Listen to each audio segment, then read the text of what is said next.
Let's take a moment to explore the 18th chapter of the Tao Te Ching.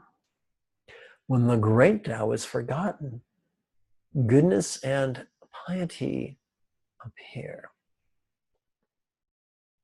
This is a difficult chapter. It is written very metaphorically.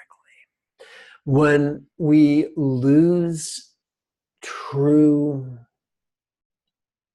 goodness, which flows from the path of yin, which flows from vulnerable, acquiescent, non-conceptual, yielding, centered spontaneity, then we begin to contrive superficial analogs. There's an author, I think his name is Michael, perhaps someone can help me with the pronunciation, Michael Pollan, Pollan. And he talks about GMO tomatoes as being tomato analogs. But they're red, they're semi-spherical.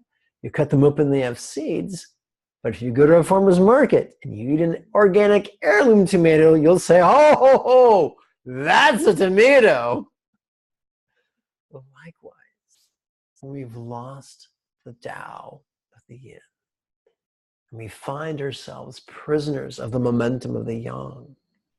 We will cobble together a Frankenstein-esque monster that's supposed to be an analog of the goodness and piety, true goodness and true piety that have been lost. Come on, machine, work with me. When the body's intelligence declines, cleverness and knowledge step forth. Notice, it doesn't say wisdom, it says cleverness.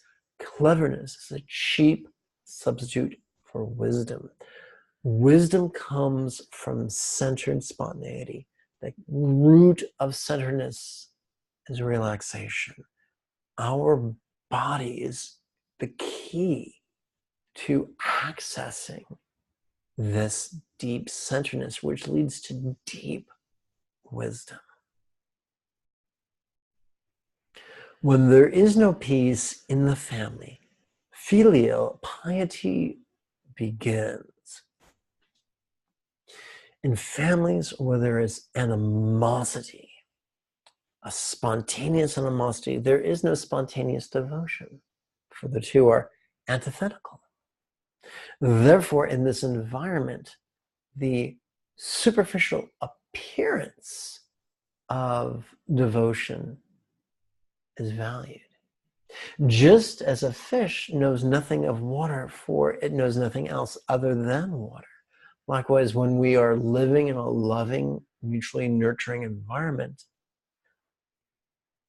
the appearance of love never occurs to us, for we are swimming in it.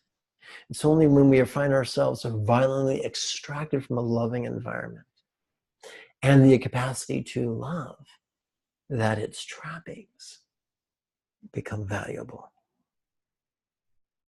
When the country falls into chaos, patriotism is born.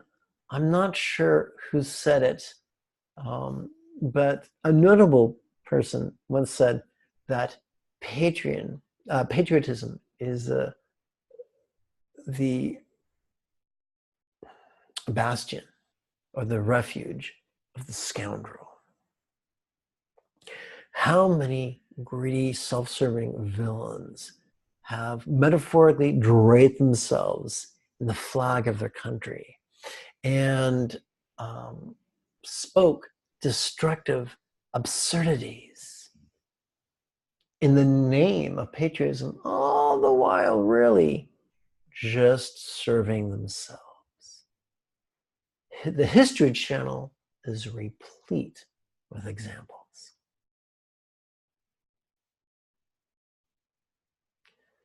And that is the end of the 18th chapter. In conclusion, let us avoid the fate of those,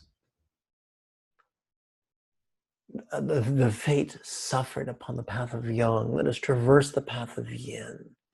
Let us meditate twice daily in a productive manner that helps us to access awareness and acquiescence in a transformative manner. If you have any questions about life, the universe, or anything, or even the 18th chapter of the Tao Te Ching, write a comment in the area below the video. I am Lama Jigme Gyatso of the Buddha Joy Meditation School. And may you and yours be healthy and happy.